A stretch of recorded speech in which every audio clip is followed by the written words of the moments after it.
There's never been a better time to have SiriusXM. With even more exclusive content, with over 150 channels in your vehicle, including the widest, deepest variety of music, ad-free. Root for your team. Get news. Listen to whatever makes you laugh. And hear all about your favorite stars. Your Platinum Plan offer includes more than ever before to enjoy online, on your phone, or at home. Create your own ad-free personalized stations powered by Pandora. Hear ad-free extra channels filled with music and enjoy favorite shows with SiriusXM Video. Thousands of hours of shows and performances on demand. What you love is on now.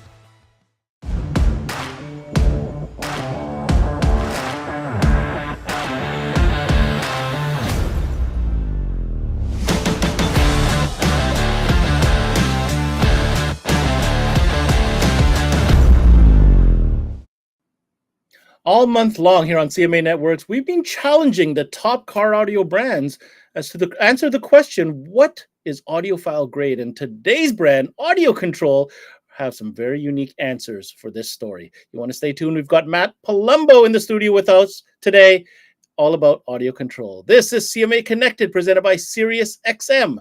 Audiocontrol, and it starts now.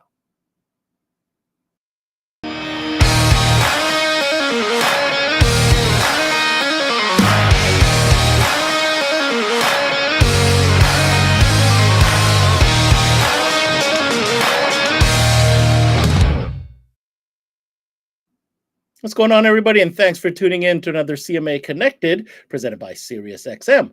I'm your host, Ben Wu. Now, if you're like me, you're a car audio buff and you love geeking out where we're talking about capacitors and crossovers and all these great terms. And this session, this month, is completely dedicated to geeks like you and myself. We've got a different brand every day. And today we've stumbled upon a really, really great brand right here in the US that has a rich history developing and engineering new product. And during the audiophile sessions, we've been asking everybody, what is audiophile to you? So to answer this question, this is going to take place in kind of two parts. I'm going to need a co-captain through this journey. We're going to reach out to the distributors of Audiocontrol here in Canada, the folks at Gemsen. And with us today is their national sales manager, Mr. Dave Singh. Hey, Ben, good to see you again. Dave, thank you for joining us today. We're talking about audiophile grade gear. At Gemsen, you guys have an incredible catalog. You're fortunate enough to actually appear during these sessions on multiple occasions with different vendors that you have. Today, it's about Audiocontrol. My question to you, Dave, is, how internally and to your customers, what do you think of when you're thinking about Audiocontrol products and the quality and the grade of product that they offer? Well, certainly Audiocontrol products have been around for decades now. I believe they're 45 plus years now, and they've always been known for coming up with solutions that were designed to make your audio experience better. In fact, Audiocontrol slogan is making good sound great, and that really goes down to the roots of the company. There's many car audio brands that have been around for a number of years, and their direction have changed. Their people have changed, what their goals are, but the goals of Audiocontrol have always remained the same as being, let's make the best experience possible with the gear we provide. And since their start, being a signal processor company, fast forward to today, not only have they really dominated the industry with signal processing solutions. Now they have amplification, DSP solutions, et cetera, and they're still regarded as the same type of company as they are today, as they were 40 years ago. And unfortunately, with many of the brands that are out there, some of those brands may still exist today, but they're not the same level of what they once were. So Audiocontrol, in our eyes, has been top-notch from the ground up, and they've stayed true to their word. I couldn't agree with you more. I love how it feels like it's a big company, but a small company. It's the only way I can kind of explain it. And it always comes through every time they come onto our platform and do any type of training or presentation. So the other thing I want to point out, which is interesting and unique, and I hope Matt gets into this, of all the brands that we deal with within the car audio industry, Audiocontrol is one of the few that have expanded beyond car audio and offer product in other categories such as home. And when I say home, quite high-end home as well. I don't want to give away everything, but that's certainly something to consider if you're thinking about investing or partnering with a brand that is truly invested in top sound. I agree. And getting in the home audio market, especially if you're a car audio company, is not easy. There's many that have tried, and it's a difficult atmosphere to be in, as well as when you're into high fidelity sound. I mean, the criticism and the critique is at a much higher level than there is at the car audio level. So to be able to be in that game and be successful and be regarded as one of the top brands, period. I mean, they've really achieved an amazing feat. All right. Well, let's dive deeper in today's conversation. Let's go ahead and connect with, well, the man, as far as I'm concerned. His name is Matthew Palumbo. He represents Audiocontrol, and he is standing by to join our conversation. Let's bring in Matthew. Mr. Palumbo, welcome, and welcome again back to CMA. Thank you. Good morning. Today's an interesting one. We've done many of these now where we've kind of focused on a specific theme. We've done some DSP training, we've done OEM integration. That's another category, Dave, to add to that menu that you said that Audiocontrol has expanded to. We even did a whole episode just celebrating the epicenter, right? Today's conversation is going to be very specific. We want to geek out a little bit. We want to get behind the veil, underneath, into the chassis, if you will, and really find out and talk about what makes Audiocontrol tick. There's been a lot of evolution, some changes. So first and foremost, what would you want to achieve with this conversation today, Matt?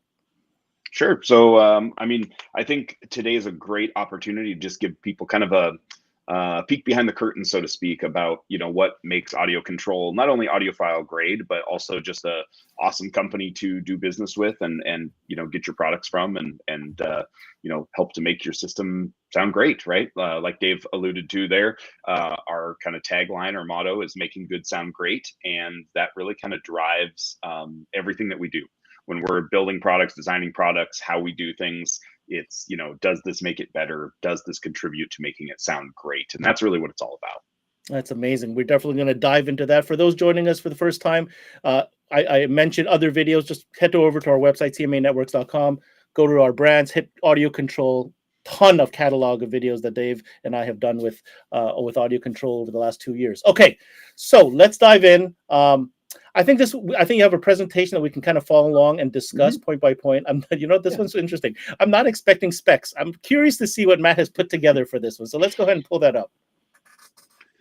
Absolutely. So, one of the things I wanted to talk about a little bit, kind of first is kind of where we are as a company and where we've come from and how we're headed into things. And I think, there's a lot to talk about there. And one of the things that I think people are maybe curious about right now is, some of the recent news that's come about with Audiocontrol and things like that.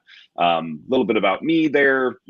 I'm the national sales manager for Audiocontrol. I've been with the company for about 3 years now, and been in the 12-volt industry about 19 years or so. And for those that don't know me, I first got interested in car audio via mini trucks and Lowrider magazine, and bought a car at 14 just so I could start installing car audio, that sort of thing. So I've been, just geeking out on car audio pretty much my whole life.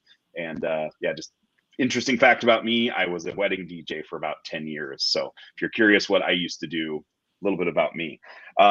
As far as, some of the news that you may have heard though recently, like I said, Audiocontrol was acquired by AMP Global. So we're now part of the AMP family of brands. And, there's always, with any acquisition, I feel like there is some hesitance there, some hesitancy from people with like, oh man, are they going to just swallow this company up? Are they going to change everything? What's going to happen? So on and so forth. And what I think, people need to think about a little bit more is like, in this case, yes, that does happen sometimes. I totally get that. But in this case, think about, what we could do together is how we're looking at it. Like, we have so much that we can do together. If you look at what Audiocontrol is really good at, which is making great sound, right? Amplification, high quality sound, DSPs, things like that, things that just sound good, right? And we had done really, really well the last 40 some odd years in what I call kind of the analog space, doing high to low converters and LOCs and amplification and things like that. Obviously, there's lots of digital stuff happening there, but to me, it's still speaker wires and RCAs is what I mean by analog. And then you take Amp, who has brands like Stinger and Phoenix Gold and Echo Master and all these great brands under their family of brands there too, Pack. And what are they really good at? They're really good at integration in the digital space, which I mean CAN bus networks and data bus programming, things like that. So with that, you take the digital side of it that they're really good at, and you take the audio side of it that we're really good at, and you put those two things together, and we're going to have some absolutely unprecedented solutions. I have to comment here. I work very closely and have the honor of working with both companies now for quite some time, with AMP as well as with Audiocontrol. And when I first heard rumblings of this partnership, with this new joining of forces, it made total sense to me. Everything that you and I, Matt, have discussed, where sometimes you wish you had a little bit more. Let's call it, marketing support or whatever that may be. Man, Amp's got a great marketing team. Like, this is amazing what they do. And I think that all those little elements that could really help Audiocontrol focus on what they do best, while maintaining a certain stature with, the modern business world. And now adding to that what you said with the digital assets, such as Pack, especially. I can't wait to see where that's going. But I can only imagine. It's very exciting. So, when you first started this page, you used the word hesitancy. I think it was mild concern because of other scenarios that have happened before in other businesses and other things. I don't know if hesitancy, this is my opinion, but on the flip side, I can see there's a lot of excitement built around it. And I'm already starting to see where this is going. Dave, would you like to comment on this? We were super excited when we heard about the arrangement or the new partnership. I like Matt said, both companies do things very well, and they both have their own niches. Certainly, AMP having more vehicle specific or being dialed into vehicle specifics. So now marry that into the possibilities of, OEM integration on the audio control side. The sky's the limit. Absolutely. I think that's another whole conversation we can dive in for another hour. So let's just leave it at, this is an exciting partnership or new embodiment of the group, and unprecedented solutions, I think, is the right term there. Thank you, Matt. Yeah. When you said their marketing team and this and that, that's the only other thing I would comment on, is just the amount of, if you thought Audiocontrol was great a couple of years ago, just imagine what we could do with a bigger team and more resources. That's all I would say. So we'll move on from there, like you said. So diving into what makes Audiocontrol Audiophile great, right? That's the question. That's what we're answering today. That's what we're talking about.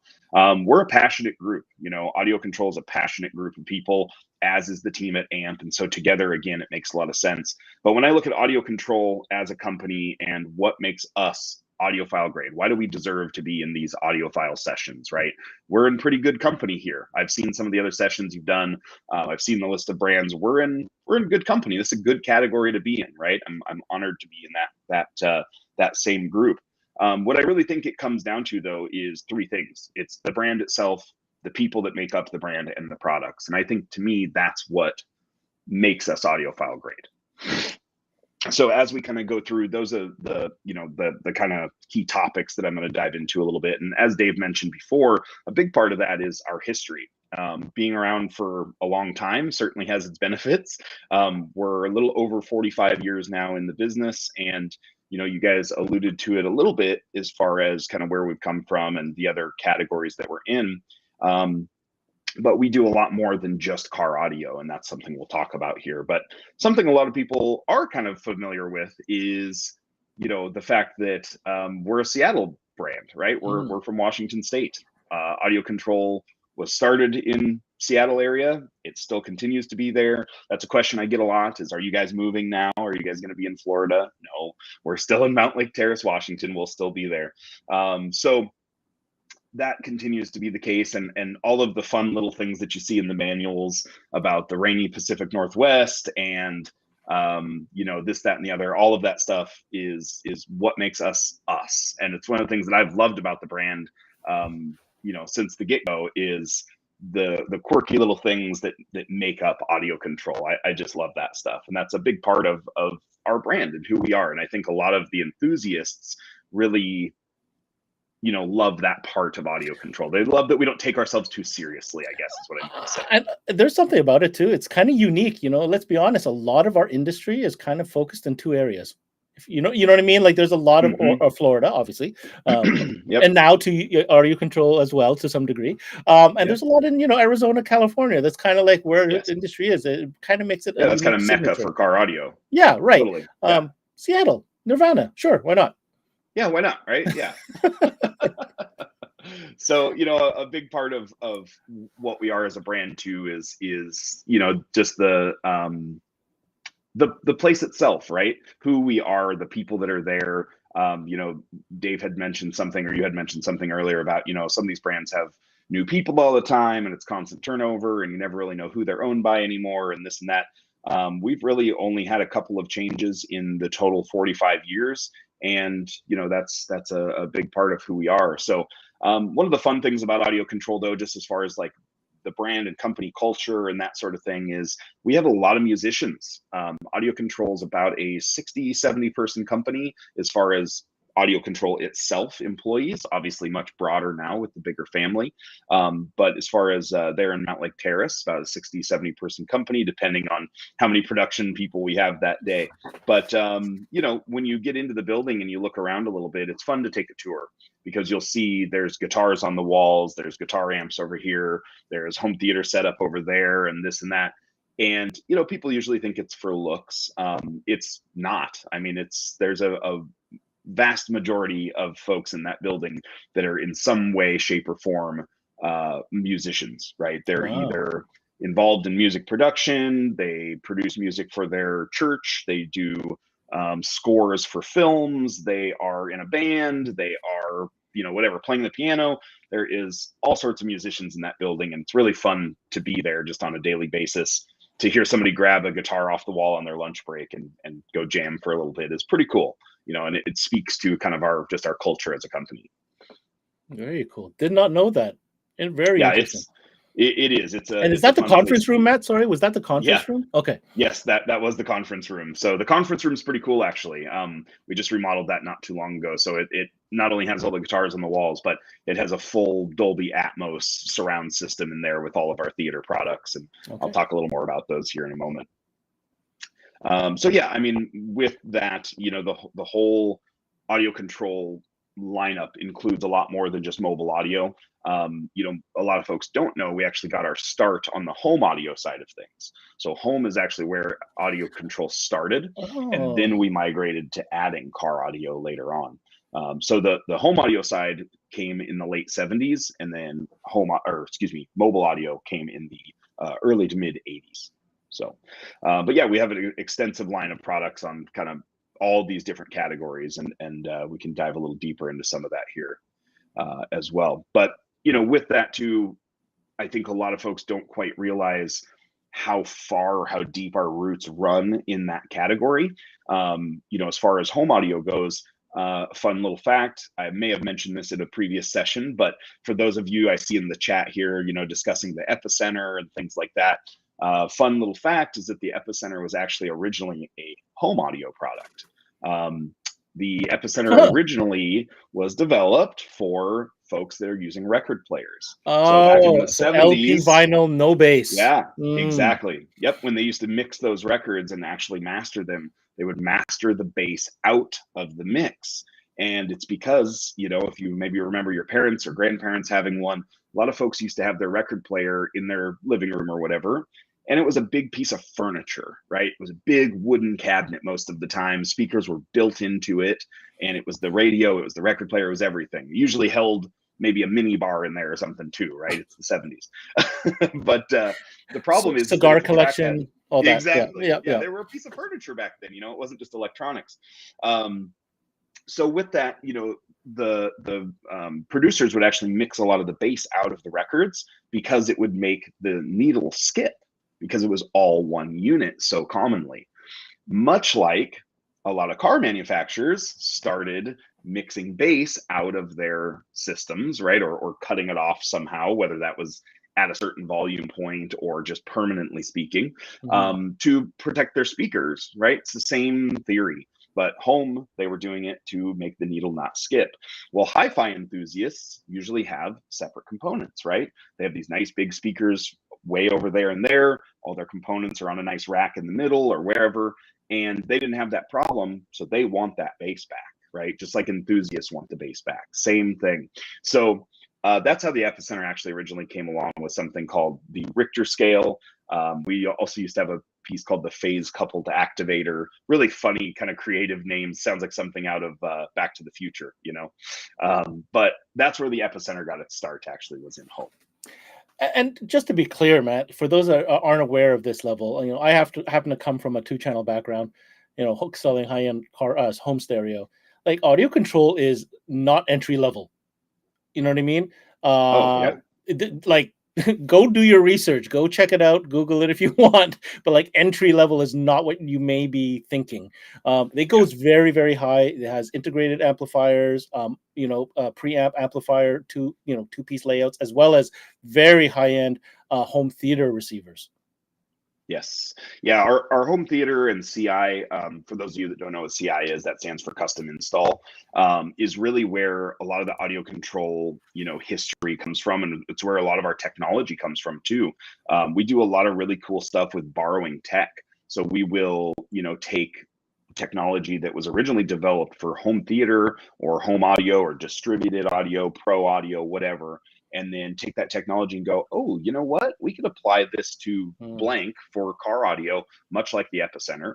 And then we share back and forth a little bit. You know, it's the same engineering team at Audiocontrol.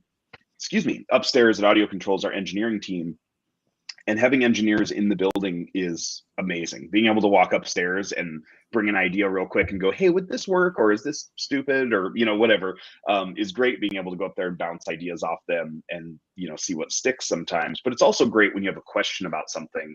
You go, hey, why does this do blank? Nobody better to answer those questions than the engineers that developed the product, right? But my point being, a lot of times we borrow stuff from each other. So if we develop something like AccuBass, for example, which is, you know, for compensating for bass roll-off in a modern vehicle, we've now taken AccuBass and actually put it into some of the home products as well. Backwards. Now, yeah, obviously there's no bass roll off in home audio. There's no theater receiver that's rolling off the bass at a certain volume, although I guess there might be. But it's not a common thing like it is in cars. However, AccuBass can also be used just to kind of fatten up the bottom end at a specific volume point. So it's not just a bass boost, it's a, you know, voltage targeted bass boost, so to speak. And so we've used AccuBass in products like our Rialto 2-channel receiver. It's available in some of our other amplifiers as well. And so, yeah, our roots in that category go deep. And like Ben mentioned, you know, our home theater and home amplifier division, these are not products that you're going to go into a big box store and see. These are products that you're going to get from maybe a specialty home theater company or a local installer, the type that, you know, comes to your house and puts a rack in your wall and does all that type of stuff. That's where you're going to find Audiocontrol. I wish I could share, you know, some of the celebrity homes and rock star homes that our products are in, but we usually have NDAs with most of those people and can't usually share that info. But there's some big names out there that love Audiocontrol in their home, so it's pretty cool. All right.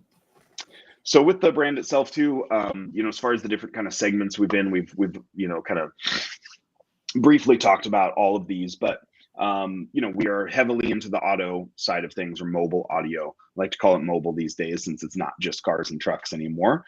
And then the home side and the pro side, that's another side that a lot of folks just don't really realize we're involved in. And it all carries into this whole audiophile picture, right?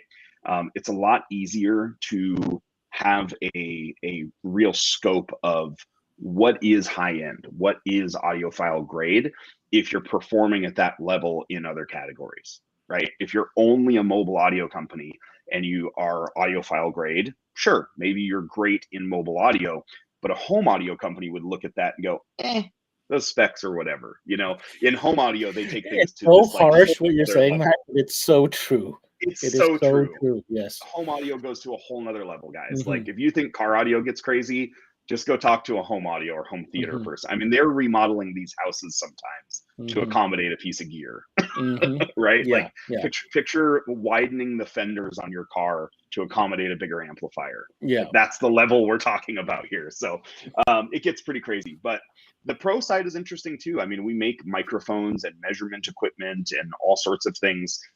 Sometimes not even branded as Audiocontrol. You know, we have some partnerships with other companies too, where we develop their microphones for them or produce their testing equipment and things like that. So there's a whole nother category there as well that we won't dive too deep into, but some interesting stuff for sure. If I can interrupt you, I think one of the Yes, please. most popular, pro pieces ever was the 3052 RTA. I mean, Yeah. we used it in car audio forever, but in the home audio scene, as soon as you mentioned measurement microphone, I mean, that was the tool out there. I mean, there was nothing else that was really being utilized out there. Yeah, 100%. I mean, that was, I think, really the industry standard up until just not too long ago when a lot of folks started running the DMRTA instead, right? And the DMRTA is an amazing piece as well, and it makes a lot of sense. I think, for those that are experienced with an SA series, it's very similar to using that. It's just now you're going to do it all, in software instead of with little knobs and dials, that sort of thing. So very similar though, and it works very, very well. So anyhow, getting into a little more of the, the specifics here.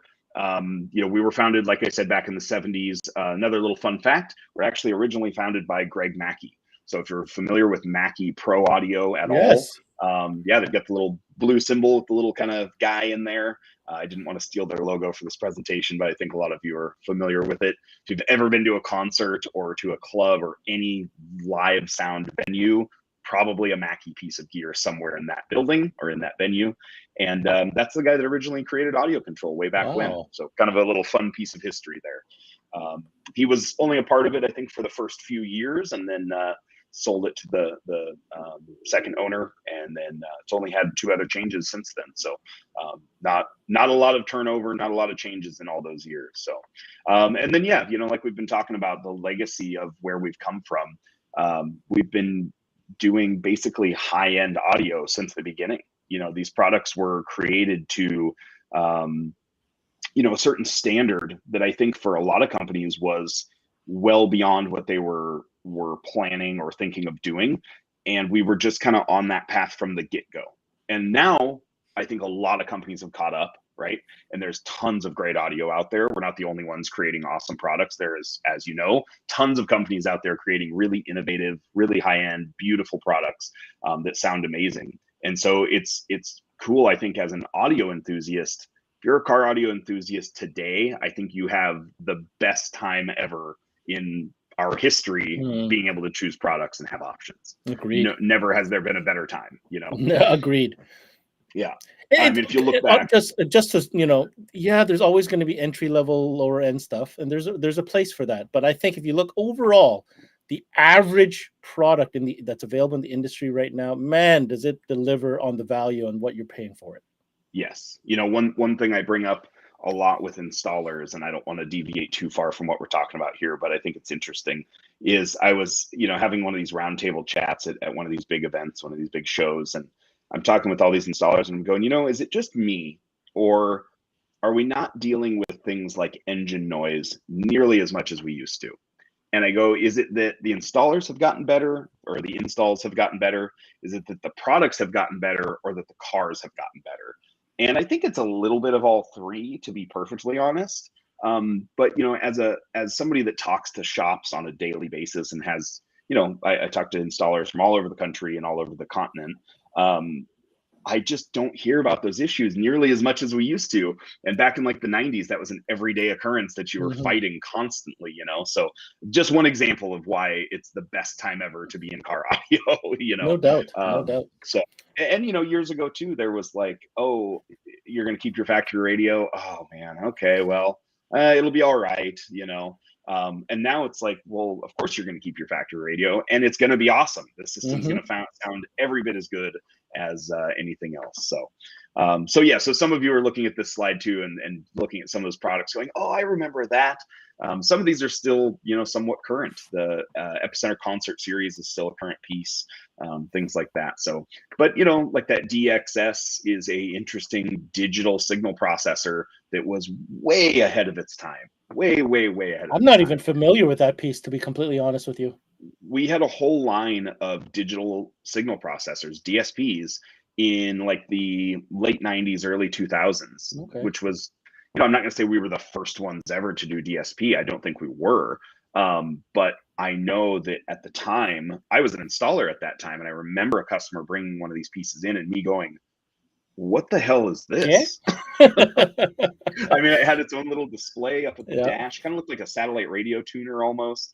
We could go down that whole road. But anyway, some cool history there, a lot of neat products over the years. And hey, I just so happen to pick a lot of silver and white products too. There's another shift for you in the industry. So, kind of moving forward here, when we look at what makes us Audiophile great, I think the other side of that is, or part of it is the people. And the people at Audiocontrol are a huge bit of what makes us who we are. Not only, the people that you see, like myself, but the people that are in the office, the people that are building these products, the people that are engineering, the people that are handling purchasing and support and all that stuff. One of the cool things at AC is that there's been a very low turnover. You'll find a lot of employees that have been there a really long time. There are people that have been assembling epicenters for 20, 30 years. There's people that have been building LC2Is since the inception of the LC2I. There's some really awesome people in that building, and it shows, especially when you're passionate about what you want to do, or about what you do, I should say. I think it shows in your work. And I think if there's any one word I would use to describe Audiocontrol and the people there, it's passionate. Like I said, with that many musicians in the building too, like it's pretty easy to be enthusiastic and know what great sound is when you do music or sound or whatever in your free time as well. If it's just a job, if you're just coming in every day and just turning screws, okay, you're just clocking in, clocking out. But if you're actually passionate about what you're doing, it definitely shows in pride of workmanship and craftsmanship, that sort of thing. Matt, you bring up a good point. I mean, if you don't know what the reference is to good sound, how can you go out to try to reproduce it? If your reference is AM radio, natural sound, you're going to have a crappy sounding. It's a good point. It's an absolutely good point, Dave. It is. Oh, totally. No, it's a great point. And it's really fun, like I said, to give people like the tour. We don't get a lot of visitors, but occasionally, if Ben comes into Seattle and says, "Hey, I'm in. I haven't been to Seattle. I'm in like 20 years." Well, come on down. We'll give you the tour, and you can come see people building these products and awesome. Go visit engineering upstairs and all that good stuff. But part of that too is, I think the thing that we've really honed in on and figured out a good kind of niche for ourselves is support. And I think support is, and this is somewhat polarizing, support is almost more important than the product. I'm going to let that sink in for a second. Okay. I think support is almost more important. And here's why. If you have the world's best product, okay, the best sounding amplifier, DSP, whatever, on the planet, but you can't teach anybody how to use it, or you can't support it if it or when it fails, it's worthless, right? You have to have the people behind it to stand behind it. And that's exactly what we've done. So we have a 5-year warranty on everything Audiocontrol. Mm-hmm. Why would we stand behind a product for 5 years and give you literally the industry's best warranty if we didn't think that it was going to hold up, right? We wouldn't. Why would we do that if we were using inferior components or not using high quality products or didn't believe that it sounded great, that sort of thing? We can do that because we know it's going to hold up for way longer than that. I mean, we get people that ship in products to be refurbished or gone through every now and then. You'll get a 30-year-old Epicenter in your hands one day, and there's nothing wrong with it. They just want you to go through it, clean it up, and make sure it still works. It's like, these things stand the test of time, and it definitely shows. I want to make a comment here. I've been through enough of these things that I really want to make this point across. That warranty that Matt is speaking to is without question a testament to the confidence that you guys have as a brand when you're putting out your product. And that confidence, I'm going to let Dave speak to this. I mean, it is an industry leading warranty program. Okay, that let's make that clear. So we're talking audiophile grade. It's great to talk high-end audio. This is another element to justify that spend. Okay, we're not talking about the most entry-level, cheapest amplifiers here, right? We're talking about higher-end stuff. Know that with Audiocontrol, you're getting that. The second thing is you're talking about it lasts and it withstands. I happen to be an Audiocontrol user. I have an amplifier. I beat the living you-know-what out of it because it's an outdoor amp, because now Audiocontrol does outdoor amps. When I say outdoor, I mean the ACX line, which is all-weather. 100-degree temperatures down to freezing temperatures, rain, sleet, everything I could possibly throw at it turns on and plays every morning. It's just, I just have to say that, no doubt about it. Yep. And I think a part of that too is, like I said, we can stand behind something all we want, but the other part of that I think is support. And it's something that we get compliments on all the time is tech support. And not only tech support, but also just sales support, brand support, that sort of thing. People like me that can help you, set up set up an amplifier or set up the display in your store, or whatever it is that you need. We have people that you can actually reach out to. And I think it's something that always blows people away when they call us for the first time. When they call Audiocontrol and they get an actual human being on the phone, not one for English and two for Spanish and hold. No, you call and you get a real person that answers the phone. I know, mind blowing. And then, they just say home or car for support, right? If it's a tech support question, home or car, and then they direct you to the right person. And that's it. You might hold a few minutes if they're busy, but other than that, it's not this indefinite hold time or call tag or phone tag, or, sitting on this endless menu that hangs up on you over and over again. As an installer for years and years, I can't tell you how many times I was turned off of a brand because of that kind of support. And that's what I mean when I say I think that the support is almost more important than the product. Fair enough. I will tell you this. Kudos to the team at Audiocontrol, because you guys have really stepped up your game, especially on the support side. I've seen it, from a distribution standpoint, and infrastructure changes. Some of the software that you guys have done to follow up with, problems and issues and any of that stuff. I mean, that's a big investment. And I think the beauty of Audiocontrol is you guys are a big company, but you're still small, that you're accessible. You're not this massive conglomerate that is, just a brand, and, you don't know who the people are.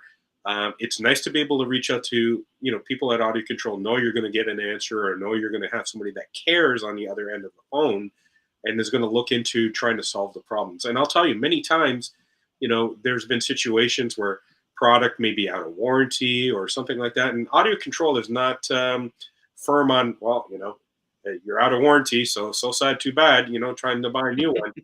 They are extremely lenient. They want to keep their customers happy, and they'll do whatever it takes. So kudos to the team and the mindset there. And, I'm sure I speak for all the customers that have bought Audiocontrol pieces and said, thank you. I mean, it's been fantastic. Yeah, that's awesome. Thank you.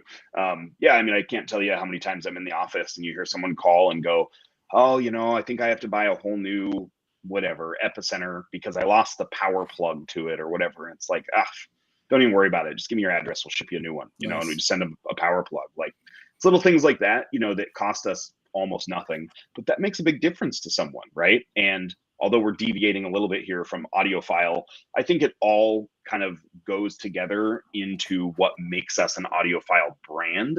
Not so much is that product Audiophile grade. I think Audiocontrol as a company is Audiophile grade, and that's kind of where we're at, is what I think. So, So as far as the people side of things too, one of the things I like to bring up is some of our partnerships. A lot of you may already be aware of this, but it's hard to search car audio on the internet and not run into Audiocontrol. That's not an accident, obviously. But with partnerships like the CMA, which has been huge for us, we've obviously done a lot together, and it's really cool to see the back catalog of videos and all the videos you've done with all these great brands. But we have similar partnerships like that with some of our other online guys. So, Steve Mead, Mark at Car Audio Fabrication, Dean and Fernando at 5-Star, Doug at Soundman Enterprises, Brian over at Mobile Solutions. We have these partnerships with all the big dogs in the industry. And so, to Dave's point, like, we're a big company, but a small company. We are accessible. I don't know how many booths you go into at Knowledge Fest and potentially meet the owner of the company there. Not many, probably, right? Whereas with Audiocontrol, you very well may, walk into the president, the CEO, whoever, right in the booth there at a Knowledge Fest or a, Mobile Solutions event or whatever. So, or maybe some upcoming events in the future. You never know. Never know. And as far as kind of what we've done with where we're sold as well, that's something we've spent a lot of time on in the last couple of years, especially is prioritizing, the partners, right? So the Mesa stores, the brick and mortar guys, we are not the brand that just goes, oh, hey, we only have 100 of these, send them all to the big box. We will usually prioritize the small brick and mortar stores, but we do have partnerships with the big guys too.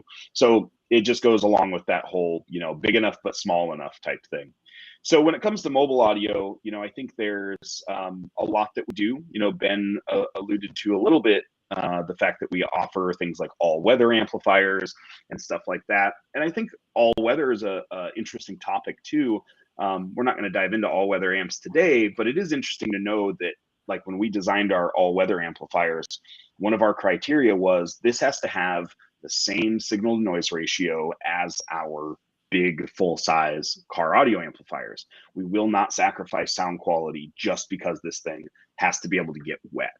And I think that's something that a lot of brands don't do, is they just go, well, it's going to be outside, it's going to be loud, they're going to be on a boat or a Harley or whatever. They're not going to hear the difference. Yeah, they're not going to hear the difference. Like, well, yeah, they might hear the difference, and you can't also assume that these products are going to go into these certain situations, because we're finding that a lot of dealers use our all-weather amps in all sorts of vehicles. So, but in the mobile audio space, we do just about everything. So the only things we're not doing is basically speakers and subwoofers from Audiocontrol. But for now, I don't know. Who knows? Who knows where that goes? You started this conversation with a big where does it go? I don't know. Where does it go? Right? Where does it go, Matt? Options, a lot of opportunities for the future. I don't know. So the main category, though, that we wanted to talk about today is, some of the products, right? We wanted to talk about the D series amplifiers today, and that's really, for us, our audiophile grade amplifiers. All of our amplifiers are held to a certain level as far as when we're developing them, what type of specs they're going to have. We won't allow things to happen that are below a certain threshold, that sort of thing. But the products, again, are kind of that third leg of what makes us audiophile grade. We've talked about the brand, we've talked about the people. I think now, it's time to talk about the specific products, right? So, excuse me. When we talk about products and we talk about amplification, the other thing that,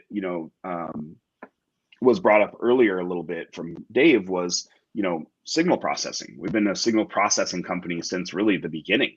Things like the ESP2 and ESP3 back in the day that were, spatial restoration, things that created a phantom center channel back when a lot of people didn't really know what that was. An epicenter is a bass processor, all sorts of signal processing. I have to mention it. When I was competing, I had to have my half-din Audiocontrol EQ. Come on, absolutely. Now. 4.1. Absolutely. Must have. Phase coupled activator. There you go. Phase coupled activator. Yes, sir. Yeah. Isn't that a fun name for a product too? It sounds very Back to the Future-y. It's like you put garbage in, it'll play sound. Right. Exactly. That's funny. So when we're looking at a lot of these things too, even things like the epicenter are technically a signal processor, right? People don't think of them as a DSP, but we've been doing that stuff for a long time. So when it came time for us to develop amplifiers, we couldn't just make another amplifier, right? No car audio shop says, you know what I need? I need another line of amplifiers in my store. I feel like most shops go, oh man, we are amplifier heavy. We have a lot of amps in our store. But with us, it's, hey, we're going to do this our way. And our way is built-in integration, fantastic sound, but easy to use. That's really where we live as far as the DSP and amplifier category. And so obviously we have multiple lines of amplifiers and things like that. But the products that we really wanted to talk about today was more the D series amplifiers. And the D series amps are our integrated DSP amplifiers. So for us, that means a few things. We have a handful of different models in the D series, and we'll talk about those here momentarily. I've also got one here on the desk that we'll crack open and have a look at the internals and that sort of thing. But it's pretty cool, as well, that we actually do all of the programming and DSP work in-house. So, to be totally clear, there's always a lot of questions about like, well, is this just another DSP from some other brand that's slapped into an amplifier, or how's this done? And it's not. It's our own proprietary deal. Obviously there's only so many chipsets out there in the world, but the software is our own software. It's not a reskinned version of someone else's. And we actually do all of the DSP programming, testing, and installation in-house at Audiocontrol. So this is not a DSP amplifier that's being fully assembled in somewhere overseas and then just shipped in on a container. Our products are actually being handled right there in Mount Lake Terrace, and all that finished work is being done there. It's also, I think, pretty cool that every single one of them has been listened to. I know that sounds totally ridiculous, but what do you mean? For a lot of folks, they don't realize that most car audio products are not listened to before they come to the store.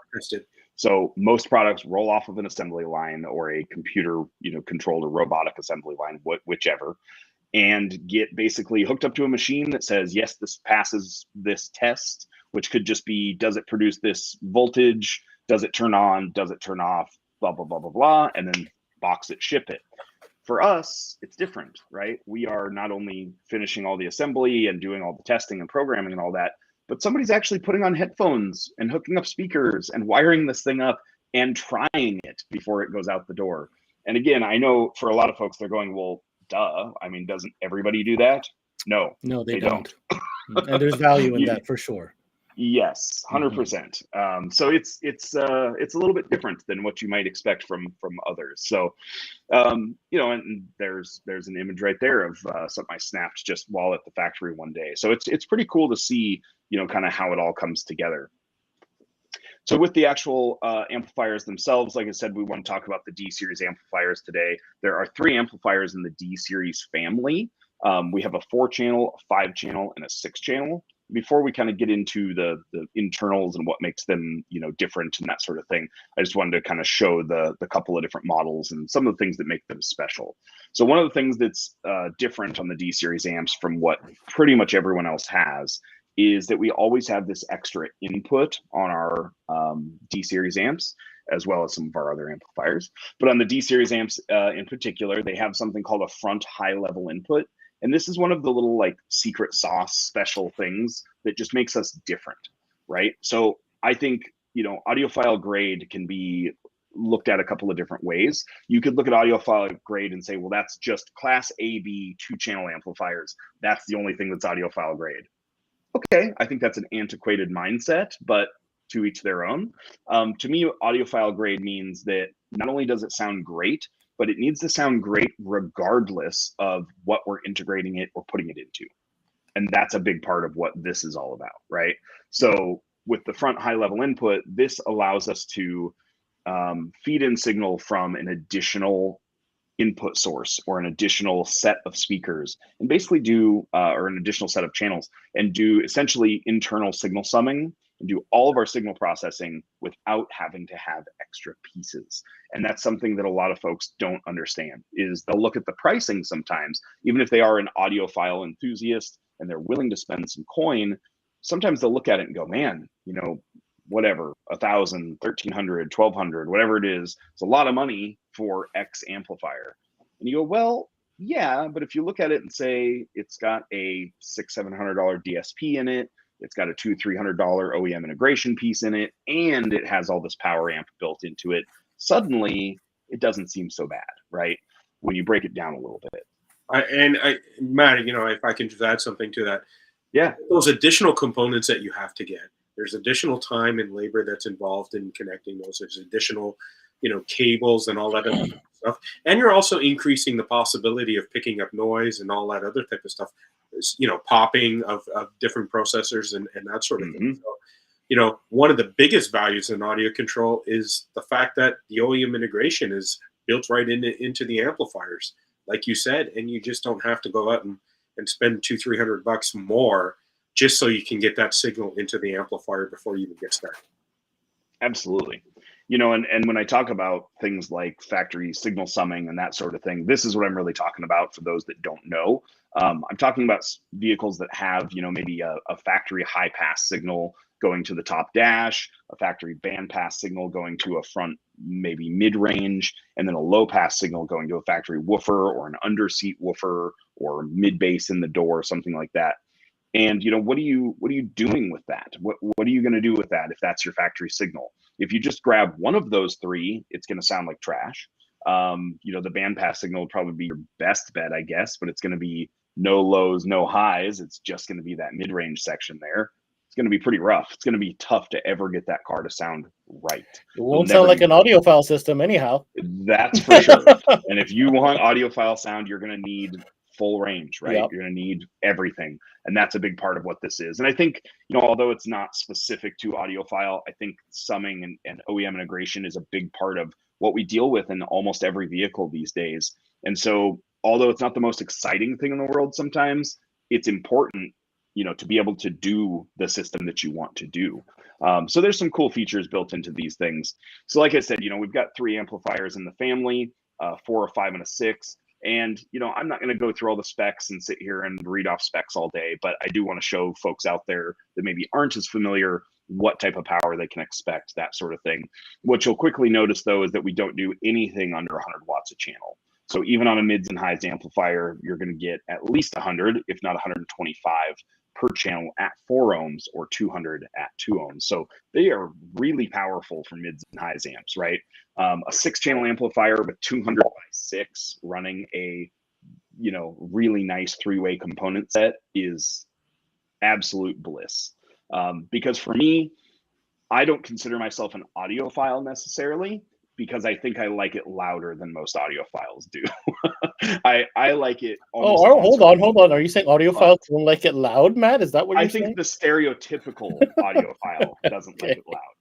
I've sat in those cars that have a $40,000 system in them, but they're playing it as loud as I'm talking right now. And I go, that's it. Yeah, it sounds really good. The imaging's amazing. The soundstage is incredible.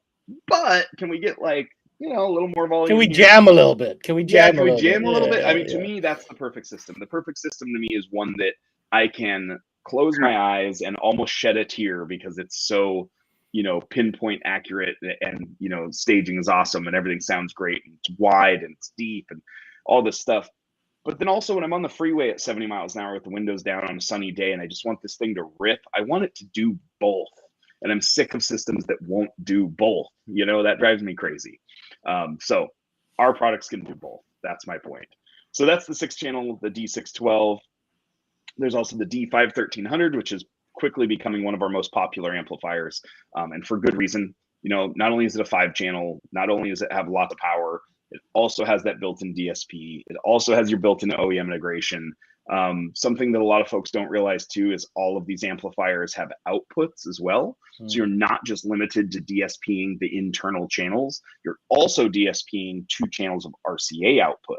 So for example, on this D5-1300, it's a 5-channel of amplified power, but then 2 channels of just RCA low level output, right? So it has 8 channels of high level input and 7 channels of DSP output. It's an interesting piece. It's a lot that you can do with those amplifiers. What we're starting to see is a lot of guys doing 2 of them. You just stole my thunder, man. I was just going to say recently I've seen guys left and right these suckers. Yep. Yeah, our LC and our D series 5 channels, that's becoming really popular, is just running them one for the left, one for the right. And I mean, if you want to get ridiculous, you could bridge those 4 channels and run them as, have it be a 3-way for each side, right? So, 500 watts to your mid bass drivers, 400 watts to your mid range. Oh, so 400 you mean watts to a you tweeter. mean one each Run them as a for a three-way. Okay, yeah. And then add a mono made for the subs. Exactly. Yeah, because Gotcha. you have DSP channels to That's DSP a lot of power to your mid bass. It's a lot, but if we've done it in a couple of the cars that we've had at like shows and stuff. At one of the recent K-Fest shows, we had a charger there, and we had about 400 watts per tweeter, 400 per 3-inch mid range, 400 per 6-inch mid bass, and it was stupid amounts of mid bass, but I love that, right? Yeah. I love being kicked in the side of my calf with mid bass. It's fun. Is that audiophile? Probably not. But it's what I think a lot of us got in the industry for in the first place. Fair enough. I love one of these comments, by the way. It should sound like liquid sex being I was just gonna say, should I mention that? I love that. That's quote of the day right there. Yeah. Thank you, Raymond. That's awesome. So let's see here. Let's head into the 4-channel. So the D4800, cool little amplifier. This is probably, it kind of gets slept on a little bit. People go straight to the 5 and 6, which I get, right? More channels, more power, blah, blah, blah. But the D4, for its size and its price, is probably one of the most versatile amplifiers in this category. Because physically speaking, this is not that big, right? This is the D48, D4.800. It's not that big. Let's see. Here's an iPhone 13, next to it. It's Hold not that big. Hold on a second. Let's take a look at that closer real quick. Let me just There we go. Yeah, there you go. So yeah, I mean, physically speaking, it's not that big of an amplifier. And what's cool is, like I said, you've got all of those inputs and outputs on here with the let's see here, move my finger over. So you've got not only 4 channels of speaker level input, we actually have those extra high level inputs in there. And then what a lot of folks will notice too is that we have an option port and those line outputs. Now we talked a little bit about those line outputs a moment ago and being able to DSP an additional amplifier. That's where the D48 shines, is if you want to do, say, I don't know, 2-channel or go 2-way front components and do them active and then just do a sub in the back, the D48 is perfect for that. Okay, if you want to go active with that, or here, let me back up. You could even start with it passive. Let's say it's your first amp you're buying and hey, budget, you can only buy one piece at a time. Great. They could get a D4.800, put in 2-way components in the front, run them passive, and then bridge the rear channels. You got 400 watts bridge to a sub. And you've got a great little 2.1 setup in there that sounds awesome, has plenty of power, has plenty of output, and still is audiophile grade components, right? And then when you have some more budget, they can go in and go, hey, you know what? I'm ready to go active. I'm going to buy a sub amp. Well, now you rewired a little bit. Now we can go active on those front components, really utilize that DSP, but also DSP that sub amp that you just bought. And the cool part is they don't have to buy a DSP sub amp. They've already got a DSP that can handle it. So all they've got to do is add a sub amplifier and they're set, right? Sorry, question. Aesthetically, if I did that with the other chassis, do they match as far as they do? They do, eh? Yep. Yeah, I was gonna let me click past this actually, and I'll show right there. Yep, there we go. So the sub amplifiers that you would add on basically look the same. And for example, the LC 1.800 is this exact same chassis size. So if you're going to put them in a rack next to each other or something like that, it's perfect. They look beautiful. They also do have cover plates that hide all the controls and all that stuff. And on the D series, there's really not any controls on there anyway. It's just all LEDs and indicator lights. But one of the things that we kind of glossed over, I'm going to back up here a little bit, go back a couple slides, is the software. So the software itself that runs this too, although, like I said, we consider the D series amps audiophile grade. I think there's lots of folks out there that would agree that have used them. The software is one of the easiest DSP softwares to use. We can teach people how to use it over the phone. I have retailers selling this piece to over-the-counter consumers that want to DIY their install, and they're having no issues. There's something to be said for software that can be figured out on your own in 20 minutes or a half hour. Matt, we covered this because there was an update to that GUI, and literally less than an hour, guys. If you want to check it out, top to bottom, I think Matt presses on every button. Less than an hour. Absolutely. Yep. And then for those of you that are already D-Series amp users and are wondering, we do have a cool update coming for that software. We have some really neat features that are coming very soon.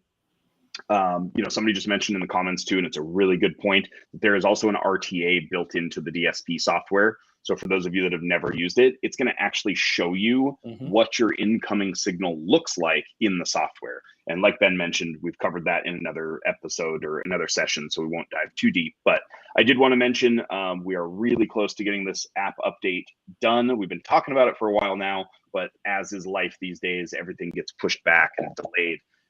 However, we are literally weeks away from being finished with this. So the parametric EQ is going to be huge for those of you that know how to use that. That's going to be a big feature. Separating the left and right channels is big.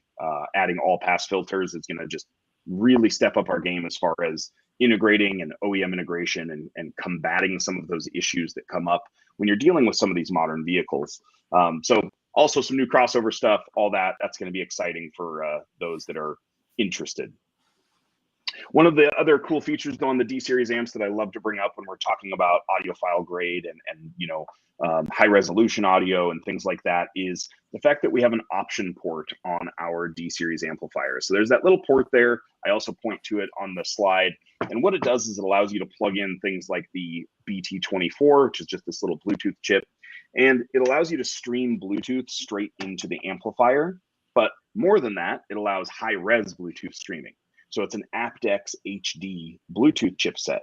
It allows high-res Bluetooth stream from compatible smartphones. And what's nice is let's say you're working on a vehicle that you're having trouble integrating with. Maybe it has a complicated factory system, and no matter what you do with that signal, no matter how you sum, no matter how you try to manipulate the signal, you just can't quite get it to sound perfect, but you get it close, right? The BT24 is a great solution to that. You could consider it a Band-Aid, I guess. To me, I consider it a solution. And that is, hey, I'm going to set up a preset then in my DSP to where preset number 1 is going to be the OEM system integrated in, and it's going to sound really good and it's going to work well. And I have all my factory sources. But if I want to sit and literally listen to something and just hear it be as good as it can possibly be, I'm going to switch to preset 2, which is going to be the signal from my BT24.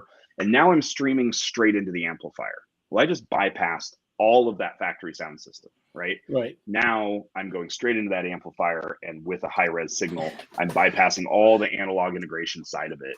And what's cool is, maybe you have a vehicle where you don't need a head unit. Maybe you just want a tablet and an amp with a Bluetooth chip. You could do that and still have a audiophile grade, awesome sounding system without having to add cheesy Bluetooth, add-ons and controllers and all this stuff. You could do it all with stuff that's already built in and already there, which I think is pretty slick. If you have a Assel and Kern or something like that, a portable, high-res media player, you could use one of the inputs on the amplifier, and like you said, Matt, create a preset so that your high-res media player is now the source. So absolutely, possibility. Yeah, and so we talked about this a little bit too, that RCA output. I think a lot of folks don't always understand that there is that extra output there from the DSP. It's just a value add, I think, to me. And yeah, like we talked about a little bit, is on pretty much all these amplifiers that there's some sort of integration built right in. So when we look at, even something as simple as our sub amplifiers, there is at least an LC2I built in, if not a DSP or an LC7I or something else in there, which is pretty cool. Can I challenge you on that, Matt? Yeah. When you say there's an LC2I built in, you mean the exact same component, take out the chassis and found a way to put it onto that board in the amp? Yes. Okay. So, I mean, you won't find an LC2I board literally physically pasted No, in there. no, because you don't need the power and you don't need all that stuff. But I mean, the actual processing part. Correct. Yeah, same exact stuff. So like you take an LC1800, you're going to match it up to your D4800 that we're talking about today. In that LC1800 is an LC2I. It has Accubase. It has the high level input capability. It has all of the same features as an LC2I. It just so happens to also have about a 1,000 watt, we'll call it 800 amplifier built into it as well. So it's attached to it. Pretty slick. Yeah, it just happens to be slapped. I guess it depends how you want to word it. Is it the amplifier that was built around the LC2I, or is the LC2I incorporated into the amplifier? Right. Same. Yeah. 6 one way, half dozen another. If I can chime in, we keep saying LC2I, but there might be some people that may not be familiar with, what that thing is. But really, it's the industry's best LOC device out there. You can take 40 volts of input and put that right into the LOC. So your factory high-powered amplifier can connect right to an LC2I and accept that type of voltage without melting down. Like, don't be scared to plug it in. Don't be scared to plug in sorry, Yeah. I should be careful what I say. Yes, always check the voltage, of course, but don't be too concerned before plugging that amp directly to that high level in. Yeah, we've yet to find a vehicle that we couldn't do, which is, I think, a pretty cool claim to be able to say. Is at this time anyway. At the time of this recording, there is not a vehicle on the road that I'm aware of that we can't handle. Tesla drops a 124 volt signal. Right. Next month. At this point, I wouldn't even be surprised. No, exactly. But so back to the D series. I wanted to just kind of take one, crack it open, and show. Absolutely. That's why people are here, man. Absolutely. Let's see what's inside. We can shut off the slides there for a moment. All right. Do you have another slide after this, Matt? Do we still need the presentation? Just a thank you. Okay. So let's put the presentation away. Yep. And let's get back to our regular screen, and we will zoom in on what you got to show there, Mr. There we go. So what I've done is just kind of undone some of the screws here so we can take a look at this D4800 and kind of check out. Let me move over more so you can see it. Kind of check out what we're working with a little bit and show you what's inside. So on the outside of a D4800, though, one of the first things you'll usually notice is that there is really no controls or dials on this piece. It's all just status LEDs. Because it's a DSP amplifier, obviously there's no gain control, crossovers, etc. Everything is just LEDs for maximized inputs, maximized outputs, and then our input level clipping source, or source level clip, I should say, and then your communication protection and power lights on there. Sorry, I'm not holding that up very well. There is one little switch on there, which is GTO. GTO is great turn on. That's our kind of DC offset, like auto turn on. That has to be a switch because if the amp doesn't power up, you can't access the DSP. So you may have to physically flip that one in some installs. But so I've cracked open this casing. I'm just going to unplug this little wire here on the top. And what this is actually for, this is kind of cool. There's a strip of blue LEDs on the back side of that top casing. And what it does is just gives a nice glow when we get to the insides of this amplifier. What's cool though is, that blue glow kind of comes up through these fins here. It's a really cool look, but the other cool thing about that is it's not just for looks. So this is a very audio control thing to do, right? This is like the perfect example. With audio control, we wouldn't just put a blue strip in there and make it light up. Like, that's not good enough. It also does status. So depending on what that LED flashes, it's actually telling you something. So for example, if we look at what we have going on there is a handful of different things those LEDs can do. So the blue LEDs on there will flash either for like boot up or reset, or if it's in protection. So you can instantly look back or under your seat or wherever the amplifier is mounted. And if those LEDs up there that are blue are flashing quickly with very short pauses, then it's in protection. Now, then you can look at the red LED and count the flashes and see what's going on with the amp without having to really take anything apart or dig into it too far. If it's just, giving shorter flashes with more space between them, longer pauses, I should say, then it's just doing a reset boot. So there's all sorts of different codes in there. Of course, that's all covered in the owner's manual.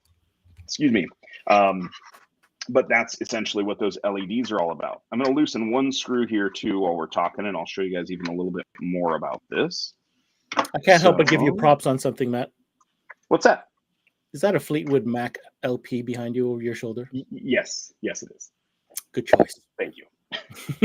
Yes, I've got not an extensive collection, but a small collection of vinyl back there. Very cool. My wife and I have recently gotten more into listening to those at night sometimes. So good way to unwind after the kids go to bed. So yes. Yeah. So DSP board right here on top. This is actually the separate DSP board. I'm going to unplug that.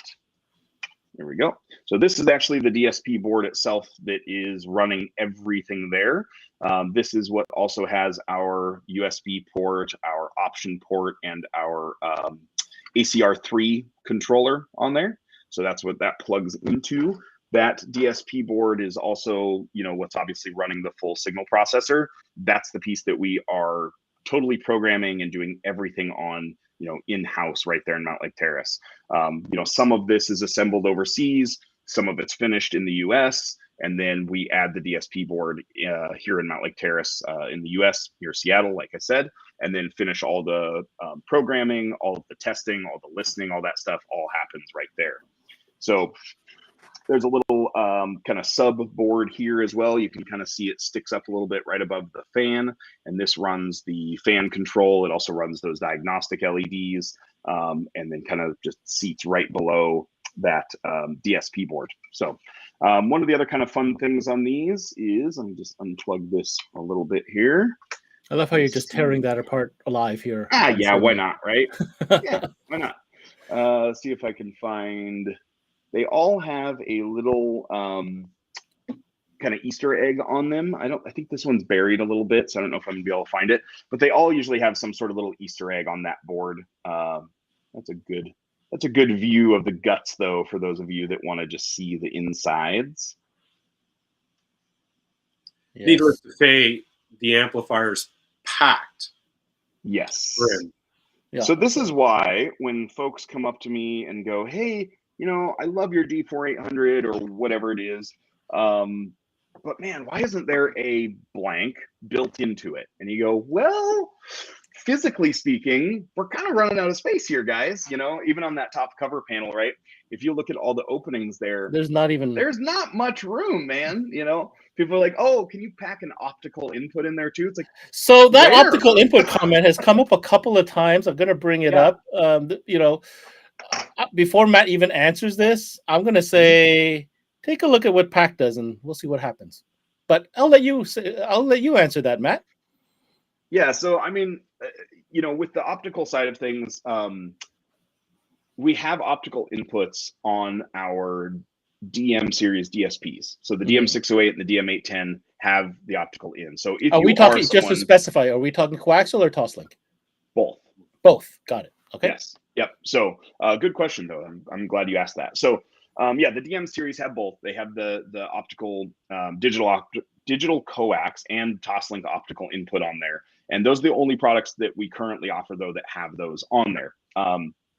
So if you need optical in your system, you'll want to use a standalone DM processor and then LC amplifiers connected to it, and that'll give you what you're looking for.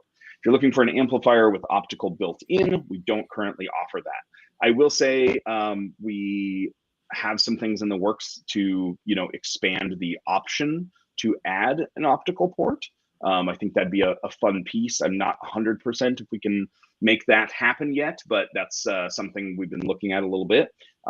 Optical, I think, is going to, and just digital inputs are going to become, I think, more important in the future. And so we have a lot of plans to go that route going down the road. That's about all I can say. Very, very cool. Yeah. All right. So, man, that was amazing. We did everything we wanted to do. Matt, that was brilliant. Top to bottom, you've explained everything well. I want to thank our audience today. Lots of great comments coming in. I loved it. I love to hear some of these stories as well. Now, Dave, any other questions that you may have for Matt that you want to bring to light? No more questions. I think Matt did a fantastic job, really reiterating the passion behind the people at Audiocontrol and the passion behind, the products that really, brings them to the audiophiles, type status. At the end of the day, the goal of any audiophile is to try to reproduce sound, to try to make it sound as authentic and original, as the original piece it was. And definitely, if you haven't noticed, with all the different solutions that Audiocontrol has to do, whether it's equalization, whether it's a DSP, whether, whatever it is, signal summing, those are all there so that you can ensure that you are getting the best possible signal, the best possible outcome, so that you can enjoy your musical experience as much as possible. It's not just an amplifier that has, RCA ins and RCA outs, which basically just amplifies what you give it. There's so much flexibility, so much thought and engineering that's gone into this product to ensure that you are going to get the best experience possible. So, kudos to Audiocontrol. I'm going to just layer that as a final thought before I let you go, Matt. The story of the people, I think, was very, very entertaining, but also very educational. I feel anyhow, that we got to know the brand a lot better. The history certainly helps. I did not know Mackie had anything to do with Audiocontrol, so that was a cool plus. I mean, you can imagine I sit through a lot of trainings, but this was one that I seriously learned a lot on, and I'm sure our audience did as well. So on that note, Matt, I want to thank you for coming in. Thank you for putting in this unique presentation and sharing with us why you think Audiocontrol is audiophile grade today. Yeah, my pleasure. Thanks so much for having me on, and I appreciate the great questions and comments and stuff on the social media there from the audience. That was pretty cool. So some good questions and things in there, and I think, like Raymond said, I think we should finish up by saying, if it doesn't sound like liquid sex being poured over your ears, then you're doing something wrong. You're going to have to send Raymond some swag or something for that. Yeah, I mean, if it doesn't sound like liquid sex poured over your ears, then it's not Audiocontrol. Fair enough. Done. All right. There it is. Thank you so much, Matthew. All right. Thanks so much, guys. Have a good one. Take care. Bye-bye. All right, I'm going to close this out with my good friend Dave here. Dave, that was an awesome one. Learned a lot about Audiocontrol, talked about what audiophile grade is. Before I ask you your final message, just bring up some information. If you're interested in finding more about Audiocontrol products, make sure you check out their website, audiocontrol.com. Pretty straightforward.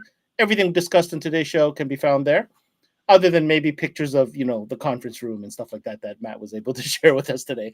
And if you happen to be listening in from Canada and you're a dealer and you're interested in becoming an Audiocontrol dealer, get a hold of the team at GemSen. They will certainly answer any questions that you have and set you up to be successful with Audiocontrol. Dave, on that note, I'll give you the last word, final message to our audience today regarding Audiocontrol as audiophile grade product. Absolutely. Well, thanks to everybody that joined us today. I hope they've all learned, the passion, the motivation that goes behind the Audiocontrol products. For 45 years, they've been at the top of their game, and, they just keep getting better as time goes on. And, we're super excited to be partners with them, and, really look forward to what's coming down the pipe. Any dealers that are interested in looking at, experiencing this and getting on the ride with us, by all means, touch base with one of our team members, and we'll be happy to help you out. And for the guy that said he's got to start reading manuals, Audiocontrol manuals are a great manual to start reading. There's a lot of little, let's call them jokes in there. Easter eggs, I think it is. Yeah, I think they're some of the funniest manuals out there. So, if you're looking for something to do, pick up an Audiocontrol manual. You'll get a kick out of it. On that note, thank you so much for being with us today, Dave. I'll see you on the next one. Thank you, Ben. Appreciate it. So if you've geeked out with us on this session, and you want to see more, well, you've come to the right place. CMAnetworks.com all month long is dedicated to Audiophile. Yes, Audiophile sessions running all month long. We're going brand by brand, one brand at a time. Tune in every day at noon or 3 p.m. Eastern. Now, for those of you who are working in the industry, if you're a technician, an installer, you have a retail shop, surely you've heard of this show, the Master Tech Expo, going down next March in Arizona. We've teamed up with them to give away 2 free trips, one to a Canadian resident and one to an American resident. Here's your chance to sign up and win. CMAnetworks.com/giveaway, 2 all-inclusive trips to Master Tech Expo 23. And while you're on there, CMAnetworks.com is where the 12-volt industry connects. More videos, more trainings, whether it's DSP, Audiophile, and everything in between. You can find it on CMAnetworks.com. Do me a favor and check out the trainer section where all the top trainers are listed, especially my man, Matt Palumbo. Check out his playlist and all the great trainings that he's provided thus far. That's it for the CMA Connected, presented by SiriusXM. Thanks for tuning in. We'll see you on the next one. My name's Ben Wu. Until next time, we connect.